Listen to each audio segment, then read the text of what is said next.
pull up. Grab the fuel nozzle and get ready to fuel up on trends and strategies to grow your travel center business in this episode of The Truck Stops Here, brought to you by the NATSO Foundation. Now, here's your host, Amy Toner. Hello, and welcome to today's episode of The Truck Stops Here. I'm your host, Amy Toner. You are listening to The Truck Stops Here, the NATSO Foundation's podcast. The NATSO Foundation is the research, education, and public outreach subsidiary of NATSO. The podcast is just one of the many educational tools the foundation creates. With summer travel upon us, I thought I'd ask Dale Elks, he's with DES Industries, to join us today to share ideas to bring and keep and sell to families and RVers who are coming through your doors over the summer. Hey, Dale. Hey, Amy. So you have been with DES, you're traveling, you're merchandising, you're seeing all this great stuff everyone's doing. So I thought we'd start by just seeing if you could offer some ideas for what truck stops and travel centers should be merchandising for summer travel. Summertime, you're looking for things that families need, traveling. Blankets, pillows, toys and plush for the kids, things that'll keep them busy while you're on the road. And then your everyday supplies, sodas, candy, snacks, chips, all the basic stuff that everybody's looking for when they stop in your location. So are there, when you said the basic stuff over the summer, is that different than in the winter? Is it more? But there, you just have a lot more sales of it. So there's a bigger focus on what you're looking to put in. During the summertime, you stock coolers that you don't really sell a whole lot of during the wintertime or the fall. So, and you sell a lot more toys and novelty and that kind of stuff in the summer than you do the rest of the year. So it's more of getting current with what's current and what's hot and what's not, and making sure you're stocking your location with that kind of stuff. Andrew Evans, our VP of branding, was at Kenley 95 this week, and I asked him to grab us some pictures of some of their summer stuff, and he had flip-flops and hats and some Hawaiian t-shirts. Are you guys seeing some summer racks that people are getting in? Yeah, we're seeing a lot of that. And then you've got locations out there that are doing really special, unique things that draw the whole summer traffic to their locations, where they have tents set up with certain themes that are going through. So yeah, it's looking really sharp out there right now. Awesome. I need some pictures of those tents. That sounds great. Is there anything in particular that you guys are recommending for RVers? Right now, the biggest thing that you're looking at for RVers is making sure you have sewer hose kits, water pressure regulators, water filters, drinking water line hoses, toilet treatment. There's a special toilet paper for RVers.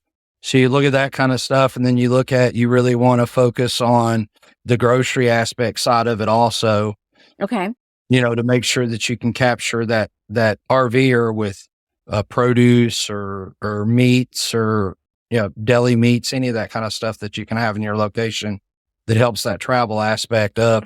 Or when they get stopped, then they've got something that they can go ahead and eat and make sure they got everything to set up. Okay. One thing I was wondering, is there any particular merchandise that is trending right now? Trending right now, Squishmallows are trending pretty hot. Voodoo dolls are trending really hot.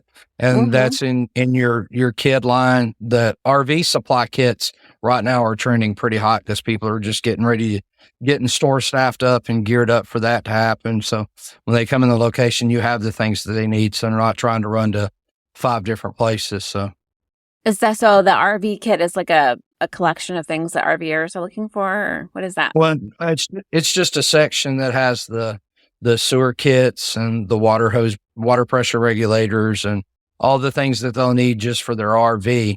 You can't just go anywhere and get all this stuff. So it's very specifically as to what they have to have. So we're making sure we're getting at all of our locations, especially the ones that are really close to RV parks. And Okay. Well, you mentioned the tents. What about displays? What do you recommend travel centers do differently over the summer with their displays?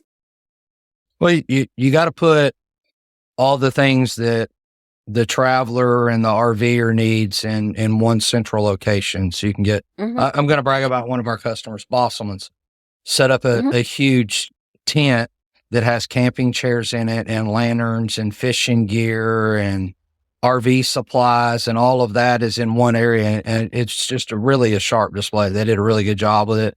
This is their 4th year doing it. So it just keeps getting better and better and better every year.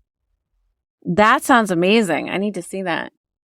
How do you feel about when there's like a big pile of water and drinks? Good, bad? I'm always curious what you guys think about that.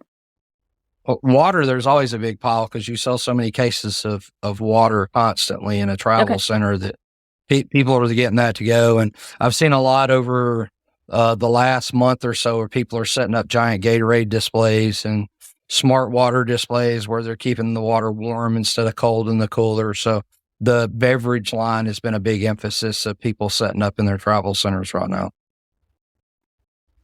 Okay. All right. Well, we kind of already talked about it, but I just love a really creative retail display. You mentioned the one with the tents. Have you seen any other great ones in all your travels?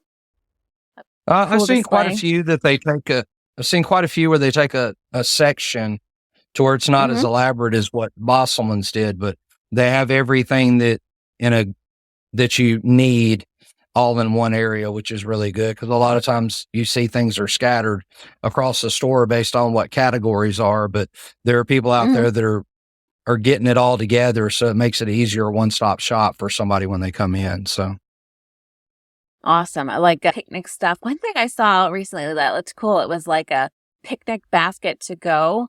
So it had like a picnic in a basket. So it was grapes and cheese and chips, and you can just pick it up and buy it. I thought that was so smart. Oh, that is smart. And that could, that could be part of what you want to do for your grab and go program, to do that more of a family style instead of a single service. Does DES have kid stuff? I always love when I see at truck stops and they have like little section of like markers and, for kids that come in and need something to do in the car.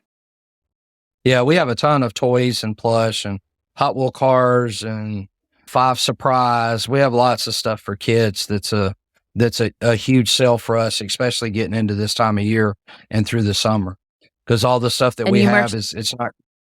Yeah, and then we merchandise it in the locations to where it's a lot easier. Like right now, we have our Duncan frisbees and flying disc and kites and all of that stuff in locations right now to get geared up for that summer push for kids to do stuff outside. So. And I was going to say, do you merchandise it low to the ground so that they can reach it, the little guys? Oh, yeah. You always have to merchandise all the kids' stuff at less than 4 feet off the ground. So it's at eye level or just right at an easy grab and touch. You don't want to go any higher with that with kids' stuff. Absolutely. Okay. Anything else I missed on summer travel merchandising? Do you think people need to go? No, I don't think so. Okay, they're ready to go. All right. Well, thanks, Dale. And thanks for everyone for listening to today's episode of The Truck Stops Here. You can find us online at natso.com/podcast. If you have any questions or you want to come on the podcast, reach out to me at editor@natso.com. All right. Thanks, Dale.